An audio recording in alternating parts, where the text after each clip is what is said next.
தளபதியுடைய ஜெயலலிதா படம் வந்து இப்போ வரைக்கும் வேர்ல்டு விட ஃப்ரீ சேலில் மட்டுமே 40 கோடிகளை கலெக்ஷன் பண்ணியிருக்கு. அதில் ஓவர்சீஸில் மட்டுமே 28 கோடியும், இந்தியாவில் மட்டுமே 12 கோடின்னு கிட்டத்தட்ட 40 கோடியை கலெக்ஷன் பண்ணியிருக்கு. இந்த படம் ஓவராலாக டே ஒன் ஃப்ரீ சேல் வந்து ஒரு 90 100 crore world wide day one வந்து கிட்டத்தட்ட 125 130 கோடி வர்றதுக்கான வாய்ப்புகள் நிறைய இருக்குது.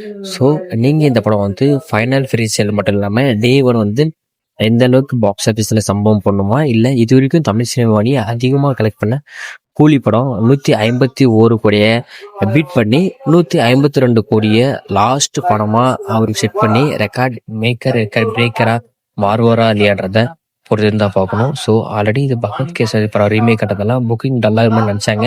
ட்ரெயிலில் வந்த உடனே தான் ஒரு மிகப்பெரிய பூமியே வடியுது. நார்த் இந்தியாவிலும் தாறுமாறான கலெக்ஷன் வந்துக்கிட்டு இருக்கு. ஸோ வெயிட் பண்ணி பார்க்கலாம் இந்த படம் வந்து பாக்ஸ் ஆஃபீஸில் எந்த மாதிரி பர்ஃபார்மன்ஸ் பண்ண போகுதுன்னு.